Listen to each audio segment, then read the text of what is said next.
Ms. Strawson. Mr. Shapiro. It's an honor to testify.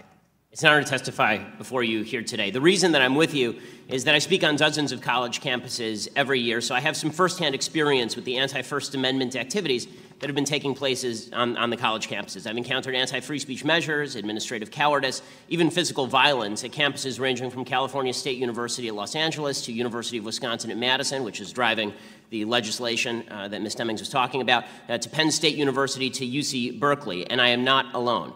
In order to understand what's been going on at some of our college campuses, it's necessary to explore the ideology that provides the impetus for a lot of the protesters who violently obstruct events, pull fire alarms, assault professors and even other students, and the impetus for administrators who all too often humor these protesters. Free speech is under assault because of a three-step argument made by the advocates and justifiers of violence. The first step is they say that the validity or invalidity of an argument can be judged solely by the ethnic, sexual, racial, or cultural identity of the person making the argument. The second step is that they claim those who say otherwise are engaging in what they call verbal violence. And the final step is they conclude that physical violence is sometimes justified in order to stop such verbal violence. So let's examine each of these three steps in turn. First, the philosophy of intersectionality. This philosophy now dominates college campuses as well as a large segment, unfortunately, of today's Democratic Party, and suggests that straight white Americans are inherently the beneficiaries of white privilege and therefore cannot speak on certain policies since they have not experienced what it's like to be black or Hispanic or gay or transgender or a woman.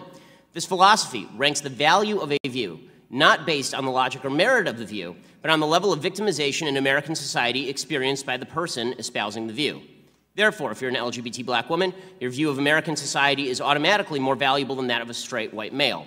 The next step in the logic is obvious.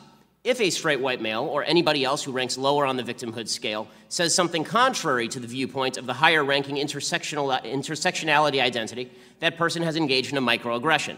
As NYU social psychologist Jonathan Haidt writes, microaggressions are small actions or word choices that seem on their face to have no malicious intent, but that are thought of as a kind of violence nonetheless.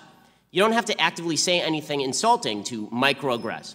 Somebody merely needs to take offense. If, for example, you say that society ought to be colorblind, you're microaggressing certain identity groups who have been victimized by a non-colorblind society. Note, microaggressions, as the name suggests, are not merely insults. They are aggressions.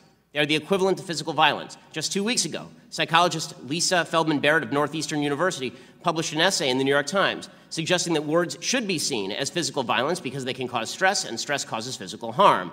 Thus, Feldman suggested it is reasonable, scientifically speaking, to ban or restrict speech you do not like at your school. This is both inane and dangerous. That's because it leads to the final logical step. Words you don't like deserve to be fought physically. When I spoke at California State University at LA, one professor threatened students who sponsored me by offering to fight them. He then posted a slogan on the door of his office stating, "The best response to microaggression is macroaggression." As Haidt writes, this is why the idea that speech is violence is so dangerous. It tells the members of a generation already beset by anxiety and depression that the world is a far more violent and threatening place than it really is. It tells them that words, ideas, speakers can literally kill them. Even worse, at a time of rapidly rising political polarization in the United States, it helps a small subset of that generation justify political violence. Indeed, protesters all too often engage in physically violent disruption when they believe their identity group is under verbal attack by someone, usually conservative, but not always. Not only do some administrators look the other way, at Middlebury College, Cal State LA, Berkeley, Evergreen, actual crimes were committed and almost nobody has been arrested. But they actively forbid events from moving forward, creating a heckler's veto. The notion that if you are physically violent enough, you can get administrators to kowtow to you, to bow before you, by canceling an event you disagree with altogether. All of this destroys free speech. But just as importantly, it turns students into snowflakes, craven and pathetic, looking for an excuse to be offended so they can earn points in the intersectionality Olympics and then use those points as a club with which to beat opponents. A healthy nation requires an emotionally and intellectually vigorous population ready to engage in open debate at all times. Shielding college students from opposing viewpoints makes them simultaneously weaker and more dangerous. We must fight that process at every step. And that begins by acknowledging that whatever we think about America and where we stand, we must agree on this fundamental principle. All of our views should be judged on their merits, not on the color or sex or sexual orientation of the speaker, and those views should never be banned on the grounds that they offend someone. Thanks so much. Mr. Shapiro, would the professors you cited in your testimony view your 4-minute and 48-second opening statement as a microaggression? I assume that some of them would. I mean, apparently college students do all the time, since when I speak there, there have been riots and such. I think they